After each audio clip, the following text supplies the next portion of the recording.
Assalamualaikum warahmatullahi wabarakatuh. Perkenalkan, nama saya Ristiawati. Saya merupakan salah satu dosen di program studi kesehatan masyarakat Fakultas Ilmu Kesehatan Universitas Pekalongan. Pada kesempatan ini, izinkan saya menyampaikan tentang salah satu mata kuliah yang saya ampu, yaitu Dasar Epidemiologi. Mata kuliah Dasar Epidemiologi ini merupakan mata kuliah yang kami sampaikan kepada mahasiswa pada semester 3 dengan jumlah atau bobot SKS 2 SKS. Capaian pembelajaran pada mata kuliah Dasar Epidemiologi adalah mahasiswa mampu menjelaskan definisi, ruang lingkup, konsep, jangkauan, dan sejarah epidemiologi. Kemudian mahasiswa mampu menjelaskan konsep penyebab penyakit, riwayat alamiah penyakit, dan pencegahannya. Capaian pembelajaran yang ketiga yaitu mahasiswa mampu menjelaskan ukuran yang digunakan dalam studi epidemiologi. Kemudian mahasiswa mampu mengaplikasikan tentang statistik deskriptif dalam menggambarkan kejadian luar biasa dan pengolahan data epidemiologi. Mata kuliah Dasar Epidemiologi merupakan mata kuliah yang mempelajari tentang pengantar ilmu epidemiologi yang meliputi pengertian, ruang lingkup, jangkauan epidemiologi, sejarah keberhasilan keilmuan epidemiologi di bidang kesehatan, konsep penyebab penyakit, riwayat alamiah penyakit, pencegahan. Melalui mata kuliah ini diharapkan mahasiswa juga mengerti tentang ukuran-ukuran yang digunakan dalam studi epidemiologi, statistik deskriptif, untuk menghitung masa inkubasi dan menggambarkan kejadian luar biasa. Kemudian dari statistik deskriptif tersebut dapat dibentuk dalam histogram dalam studi epidemiologi. Materi yang akan kami sampaikan adalah yang pertama, pengantar yang meliputi definisi, tujuan, manfaat, dan ruang lingkup epidemiologi. Kemudian sejarah keberhasilan EPID dalam bidang kesehatan, serta konsep penyebab penyakit yang meliputi segitiga epidemiologi, jaring laba-laba, model roda, serta web kausal. Kemudian materi berikutnya adalah penyebab penyakit baik dari golongan fisik, golongan biologi, kimia, maupun dari golongan nutrisi, serta riwayat alamiah penyakit yang meliputi tahap prepatogenesis, tahap patogenesis, serta tahap pasca patogenesis. Materi berikutnya adalah pencegahan penyakit sesuai dengan tahapan riwayat alamiah penyakit yang meliputi pencegahan pada tahapan primer, sekunder, dan tersier. Materi berikutnya yaitu ukuran epidemiologi. Ukuran epidemiologi yang biasanya digunakan dalam kesehatan, dalam bidang kesehatan yang meliputi rate, ratio, proporsi, morbiditas, dan mortalitas.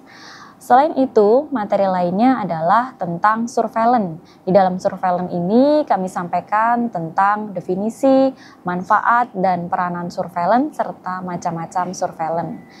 Kemudian materi berikutnya adalah screening yang meliputi definisi screening, manfaat screening, validitas, dan juga reliabilitas.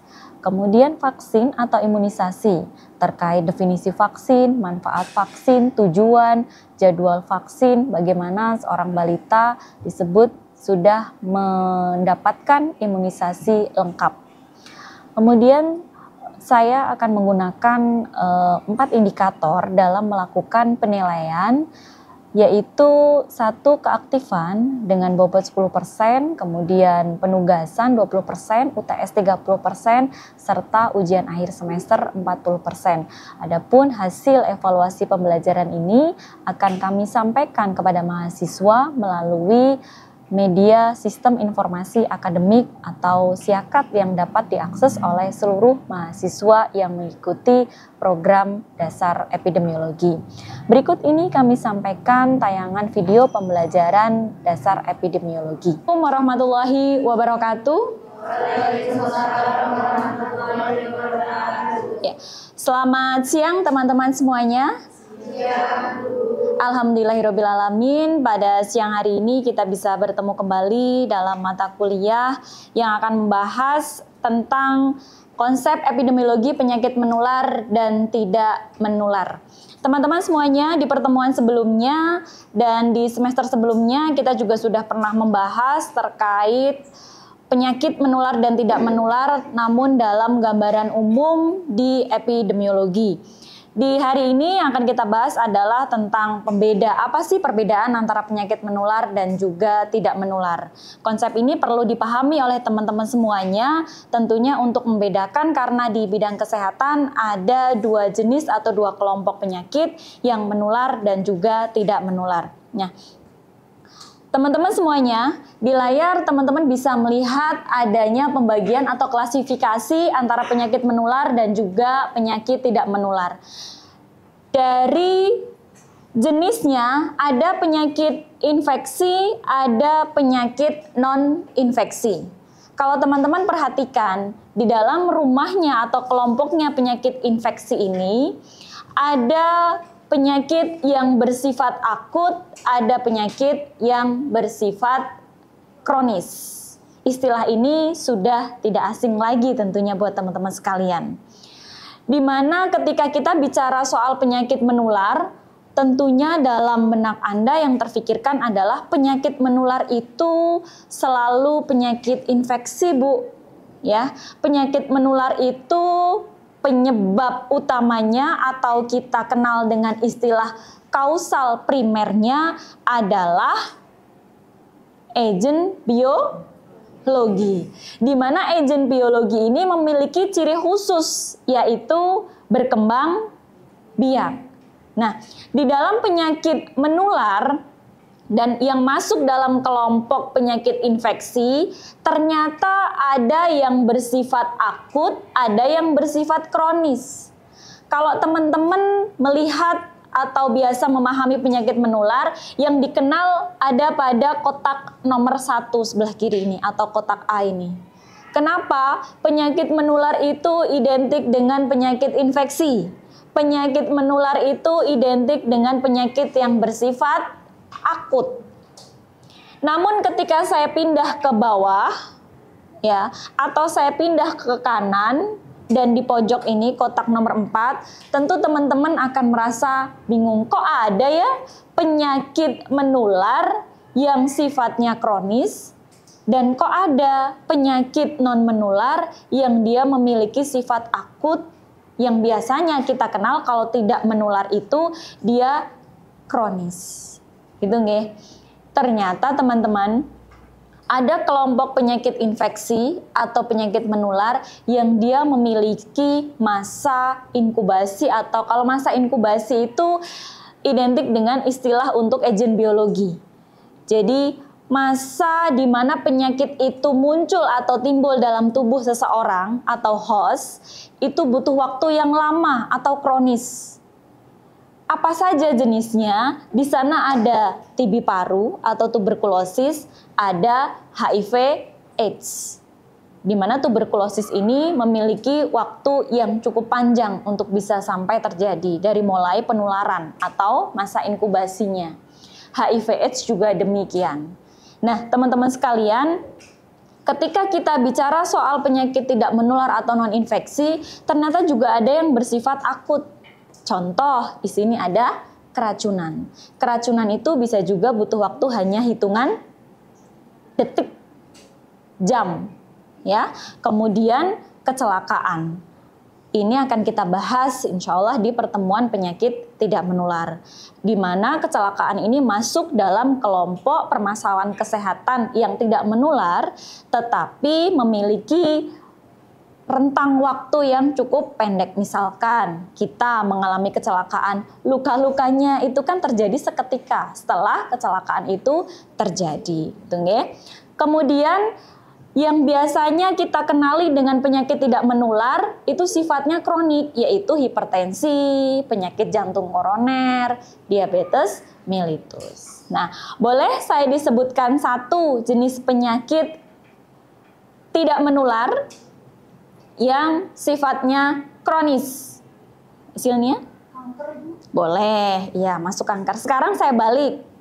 Penyakit menular, tapi dia memiliki masa inkubasi yang relatif panjang. Ada. Yang mana dia menimbulkan kecacatan. Dia ada dua. Satu ditularkan melalui vektor. Pekalongan lumayan loh kasusnya. Iya, oke. Ada satu lagi, dia menyerang pada kulit. Iya, oke. Ya, itu bisa ya. Berarti teman-teman memahami bahwa tidak selalu penyakit infeksi itu masuk dalam kelompok akut dan tidak selalu penyakit tidak menular itu masuk dalam kelompok kronis. Gitu nggih. Nah, teman-teman sekalian, kenapa sih kita mesti mempelajari dua hal ini, Bu? Dan teman-teman ketahui bahwa kita saat ini memiliki 3 PR-nya, permasalahan yang cukup besar yang dihadapi di bidang kesehatan. Bukan lagi single burden seperti yang dulu sering kita kenal mungkin ketika teman-teman masih SD gitu nggih. Di mana tantangan kita adalah penyakit menular karena kita berada di negara berkembang. Namun dengan kemajuan ilmu pengetahuan dan teknologi, sekarang kita memiliki PR double burden. Tetapi dengan munculnya COVID-19, kita jadi punya PR 3, triple burden ya. Penyakit menularnya iya, penyakit tidak menularnya iya, ditambah satu lagi penyakit yang apa? Iya, penyebarannya meluas. Kita sebelumnya juga tidak pernah mengira-ira, juga tidak pernah kemudian menyangka-nyangka ya. Dan yang mengalami bukan cuma Indonesia saja, tetapi hampir merata di seluruh dunia. Dan dengan munculnya COVID-19, kita memiliki PR untuk terus bersiap akan permasalahan kesehatan yang baru yang memiliki sifat penularan mungkin lebih ganas dari COVID atau juga berimpact pada kematian yang akan kita hadapi entah di tahun berapa ya. Teman-teman sekalian, saat ini memiliki PR di triple burden. Nah, transisi epidemiologi yang perlu kita pahami adalah bahwa teman-teman sekalian yang tadinya hidup dengan serba manual, mungkin kalau teman-teman tidak berada pada fase itu ya, tetapi kami berada pada fase itu, fase di mana ilmu pengetahuan belum sebaik saat ini, di mana aktivitas-aktivitas kehidupan kita sehari-hari masih dijalankan secara manual. Tapi dengan berkembangnya ilmu pengetahuan dan teknologi, apakah itu merugikan, Bu? Jawabannya tidak selalu. Ada sisi negatif, ada sisi positif. Di mana sisi negatifnya adalah ketika manusia tidak mampu mengimbangi perkembangan tersebut. Apa yang terjadi? Industri yang tadinya serba manual, sekarang canggih, semua mesin. Ya, manusia semua pakai satu genggaman. Akhirnya apa? Aktivitas-aktivitas kita yang berkaitan dengan fisik jadi berkurang. Kemudian teman-teman sekalian, apa dampak positifnya? Ya semua jadi serba cepat. Transfer ilmu pengetahuan juga jadi serba cepat. Teman-teman bisa belajar tidak hanya di kelas, tapi juga melalui media-media online yang telah tersedia. Kemudian kalau dari sisi kesehatan, angka kematian bayi tahun 80, 90, 2000 itu masih tinggi. Sedangkan saat ini kita bisa melakukan pendataan. Di Pekalongan sendiri ada berapa sih angka kematiannya? Ada 1 saja sudah ya, media sudah menyoroti ya. Teman-teman juga mahasiswa sudah mulai agresif ketika ada informasi-informasi yang kurang baik di bidang kesehatan. Namun dengan adanya kebijakan terkait satu desa satu bidang, pertolongan persalinan harus didampingi oleh dokter. Bisa terlihat nggak dampak positifnya? Dampak positifnya adalah angka kematian bayinya menjadi turun, angka kematian ibunya juga turun. gitu nggih. Jadi yang tadinya kalau kita misalkan melihat mendengar cerita dari ibu kita atau dari saudara kita, mbah kita, nenek kita, ketika mau melahirkan butuh waktu sekian jam untuk menuju pelayanan kesehatan. Kalau sekarang cepat ya. Kemudian tadi iptek berdampak pada menurunnya angka kematian, kemudian usia harapan hidupnya meningkat. Kemarin kita belajar tentang lansia, ya, di mana semua memiliki cita-cita untuk menjadi lansia, tapi lansia yang sehat, ya. Dan kita memiliki upaya di bidang kesehatan bagaimana usia harapan hidup itu setiap tahunnya meningkat. Namun usia harapan hidup ininya adalah usia harapan hidup yang berkualitas, lansia yang sehat, bukan kemudian panjang umur tapi sakit, itu juga menjadi masalah kesehatan nantinya, gitu nggih. Nah, teman-teman sekalian, ketika kita tengok terkait transisi epidemiologi, apa sih Bu kaitannya transisi epidemiologi yang tadi Ibu sampaikan ya dengan epidemiologi penyakit menular dan tidak menular? Ketika kita bicara soal transisi epidemiologi, negara berkembang, Indonesia masuk dalam negara berkembang yang mana identik dengan kasus penyakit menularnya yang tinggi, dengan adanya kemajuan iptek, bukan lagi penyakit menularnya yang tinggi, tetapi tidak menularnya pun ikut naik, gitu nggih.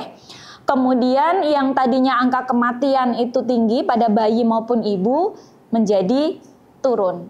Jadi teman-teman dengan transisi epidemiologi yang tadi kami sampaikan bisa memetik apa dampak positifnya dan apa dampak negatifnya. Dan harapannya dengan memahami transisi epidemiologi yang ternyata juga menjadi tantangan buat kita, teman-teman bersiap. Calon tenaga kesehatan ini bersiap bahwa transisi epidemiologi itu tidak berhenti sampai di detik ini, tetapi transisi ini akan terus, ya kan, mengikuti perubahan tahun, perubahan zaman. Transisi ini akan terus meskipun polanya berbeda. Nah, teman-teman kesehatan ini, teman-teman calon tenaga kesehatan tentunya perlu menyiapkan bagaimana kesehatan bisa ikut berjalan sesuai dengan transisi yang ada, gitu nggih. Memanfaatkan ketika ada iptek, apa sih yang bisa kita manfaatkan untuk bidang kesehatan. Kalau dulu teman-teman sekalian ketika kita mau mendata berapa sih kasus diare di suatu wilayah, teman-teman harus kunjungan satu persatu, ya ndak? Kemudian ketika posyandu, ya, ketika belum ada handphone, mau posyandu harus diworo-woro ketuk satu rumah oleh kadernya. Kalau sekarang ada grup, besok kita posyandu ya, besok jam sekian ya, di mana ya, itu sudah lebih cepat ya, transfer informasinya sudah lebih cepat. Nah, itulah dampak positifnya. Ketika kita ada COVID-19, bayangkan kalau itu berada pada era non-digital. Apa yang terjadi? Ya, kita lebih parah kan kondisinya. Kalau ada angka kematian yang kemarin sekian persen, mungkin ketika tidak ada teknologi angkanya lebih besar dari itu. Kenapa demikian? Ketika COVID-19, teman-teman bisa melakukan self assessment dari rumah. Kami bisa juga melaksanakan pemantauan kepada mahasiswa kami, siapa yang sakit, yang dari luar kota tidak boleh ke kampus dan lain sebagainya.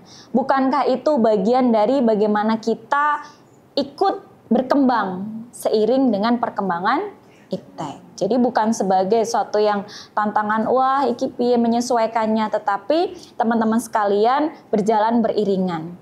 Nah, berikutnya, ketika kita bicara soal mekanisme terjadinya transisi epidemiologi, di sini ada perubahan faktor risiko yang akan mempengaruhi insiden penyakit. Teman-teman sekalian, apakah faktor risiko setiap permasalahan kesehatan itu sama dari satu masa ke masa? Jawabannya tidak, berkembang.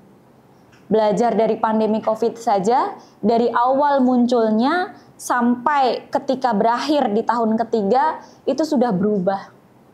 Gejalanya, ciri-cirinya sudah berubah. Ya, ketika kita bicara apakah penyebab penyakit atau gejala dari demam berdarah itu selalu demam? Jawabannya tidak.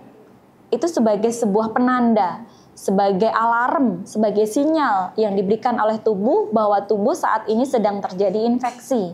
Tetapi tidak selalu. Jadi teman-teman ketika belajar tentang faktor risiko, tidak selalu itu merupakan faktor risiko yang pasti. Ya, bisa jadi dengan perkembangan perubahan kehidupan manusia, faktor risiko pun juga bisa jadi berubah. Begitu nggih? Nah, kita masuk ke karakteristik penyakit tidak menular. Karakteristik dari penyakit tidak menular. Yang pertama, berlangsungnya penyakit itu berlarut-larut. Bahasa berlarut-larut di sini, kalau bahasa yang tadi kita gunakan adalah kronik. Ya, tetapi tidak boleh dipatenkan. Kalau penyakit tidak menular itu selalu bersifat kronis. Karena apa? Ternyata tadi ada ruangan yang ditempati oleh jenis penyakit tidak menular dan dia berkelangsungannya akut.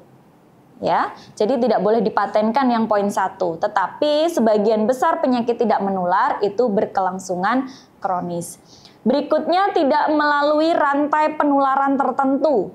Nanti kalau kita bicara di slide berikutnya yang penyakit menular, tentunya teman-teman sudah langsung bisa memetakan jenis penyakit menularnya apa, media penularannya apa, bagaimana cara penularannya. Tetapi kalau penyakit tidak menular, jika boleh kita bedah, yang menular adalah apanya? Contoh, penyebab penyakit jantung koroner, salah satunya adalah pola makan, gaya hidupnya. Nah, yang menular adalah gaya hidupnya, gitu nggih? Bukan agen biologi, karena penyakit tidak menular tidak ada agen biologinya. Teman satu kos misalkan yang tadinya rajin olahraga, bangun pagi, tidurnya sesuai jam tidur, tapi dengan mendapatkan teman baru yang tidurnya menjelang subuh, bangunnya menjelang zuhur, akhirnya pola ini berubah. Ya kuat-kuatan siapa ya yang akan memenangkan ini. Jadi yang menular adalah sifatnya, sifat buruknya dari perilaku-perilaku manusia yang bisa menyebabkan tadi terjadinya penyakit-penyakit tidak menular. Ya, konsumsi makanan tinggi kolesterol, ya kan, alkohol, itu yang menular. Kemudian penanggulangan biayanya tinggi. Nah, teman-teman sekalian, kalau kita bicara penyakit tidak menular, baik itu jantung, stroke, identik dengan biaya yang relatif mahal, ya kan? Ada cangkok ginjal, mahal loh Bu. Ya, jual rumah juga nggak cukup kayaknya. Oke. Kemudian ada yang misalkan terjadi kerusakan pada organ jantung, klepnya lah, ya kan? Ada yang sampai satu organ jantung itu harus diganti. Harganya berapa itu? Yang mahal di sananya. Tapi nanti ketika kita belajar soal penyakit menular, diare misalkan, pengobatan diare dengan pengobatan jantung mahalan mana? Secara personal, mahalan jantung. Tetapi saya misalkan, ini adalah satu populasi, ada satu orang yang memiliki penyakit jantung. Biaya penyakit jantung kan untuk satu orang ini personal, 1M misalkan. Tetapi ketika ada satu populasi, 2 orang atau 1 orang, sama perbandingannya, terkena COVID-19. Berapa rupiah penanggulangannya? 3 tahun loh kita refocusing anggaran untuk COVID-19. Oke? Jadi yang mahal adalah penanggulangan untuk komunitasnya. Ketika terjadi diare di pesisir, ternyata setelah dilakukan identifikasi permasalahannya adalah suplai air bersihnya. Obat untuk diarenya mungkin rupiahnya masih bisa kita toleransi, tetapi untuk pengadaan air bersihnya, berapa rumah, berapa kakak, jalurnya, sistemnya, bisa dipahami nggih? Itu kenapa pengendalian penyakit menular sampai sekarang belum selesai. Harus lintas sektor. COVID-19 juga dampaknya kan ke berbagai sektor, ya. Berikutnya, kesulitan melakukan diagnosis. Kok sulit, Bu? Iya, jelas sulit penyakit tidak menular itu. Terkadang ya teman-teman, ada 2 kasus, yang satu sudah mengeluhkan, yang satu sudah mengakui. Ya wajarlah Bu kalau saya terkena jantung koroner, lawang saya, berarti kan pengakuan ya. Beliau menyadari bahwa memang saya memiliki suatu gaya hidup yang kurang baik, konsumsi pola makannya yang juga kurang baik, kelola stresnya juga kurang baik. Tetapi ada kasus yang satunya, saya merasa baik-baik saja, kok tiba-tiba saya tervonis jantung? Ya, kenapa? Karena ini salah satunya kesulitan diagnosa. Bahkan kita sendiri juga kadang tidak menyadari akan sakit penyakit tidak menular, jenis penyakit tidak menular yang ada dalam tubuh kita. Bahkan mungkin sudah beberapa kali ke medis, ya, tetapi kasusnya yang awalnya dicurigai untuk penyakit tertentu, diagnosanya untuk penyakit tidak menular tertentu, ternyata lain ceritanya. Itu nggih? Baik. Masa inkubasinya panjang. Istilah masa inkubasi sebenarnya tidak bisa saya gunakan di sini. Kurang tepat. Tetapi hal ini untuk pembeda ketika nanti saya membahas penyakit menular. Jadi istilah ini bisa digunakan untuk penyakit menular. Kalau penyakit tidak menular, pakainya ini berkelangsungan. Ya, tetapi ini untuk pembeda saja supaya teman-teman bisa memahaminya. Jadi kalau inkubasi, kalau ada bibit penyakit di sana, kalau penyakit tidak menular kan agennya bukan agen biologi. Jadi nomor 5 ini merger dengan nomor 1. Ya, pakai istilahnya yang pertama. Yang keenam, multikausal. Memang semua penyakit baik menular maupun tidak menular itu memiliki sifat yang multikausal. Bedanya apa? Kalau penyakit menular ada kausal primernya. Kausal primernya untuk penyakit menular itu lebih mudah untuk dikenali. Lebih mudah dikenalinya karena ada bantuan uji laboratorium. Ya, jadi ketika misalkan kita mengalami batuk sudah 3 bulan nih, ya masuk ke ciri-cirinya TB paru, ya, kemudian nafsu makannya menurun, berat badan juga otomatis menurun, lemah, letih, lesu, gitu kan? Kalau sudah batuk 1 minggu nggak sembuh aja Anda sudah timbul pertanyaan kenapa, gitu ya. Biasanya tenaga medis akan menyarankan coba uji laboratorium.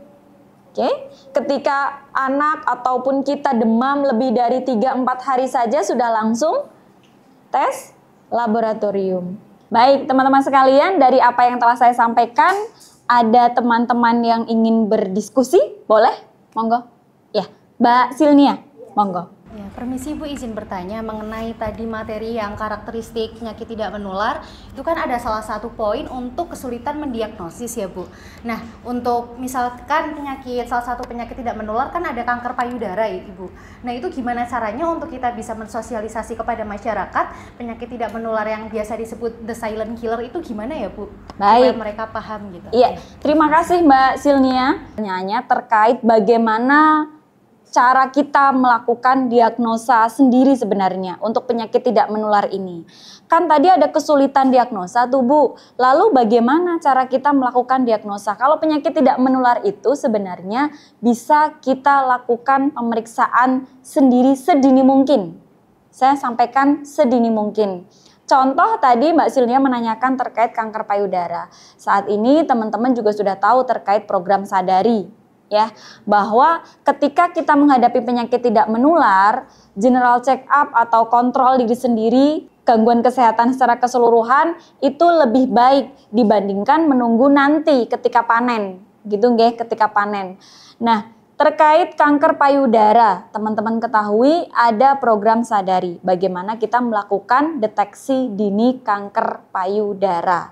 Baik, terima kasih teman-teman sekalian. Untuk materi yang saya sampaikan terkait penyakit tidak menular dan juga penyakit menular, saya cukupkan sampai di sini terlebih dahulu. Nanti kita akan sambung insya Allah minggu depan dengan materi-materi terkait penyakit menular dan juga terkait penyakit tidak menular dalam konsep epidemiologi dan juga cara pencegahannya. serta bagaimana penanganannya di masyarakat atau di populasi secara luas. Gitu. Terima kasih untuk kehadiran teman-teman di kelas ini.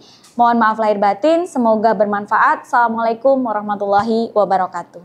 Waalaikumsalam warahmatullahi wabarakatuh. Demikian deskripsi singkat yang dapat kami sampaikan sebagai dosen di program studi kesehatan masyarakat Fakultas Ilmu Kesehatan Universitas Pekalongan, khususnya pada mata kuliah dasar epidemiologi. Semoga tayangan ini bermanfaat dan dapat memberikan gambaran mengenai aktivitas pengajaran yang telah saya lakukan. Jadilah generasi yang sehat, kuat, dan bermanfaat. Sekian, mohon maaf lahir batin. Saya Ristiawati. Wassalamualaikum warahmatullahi wabarakatuh.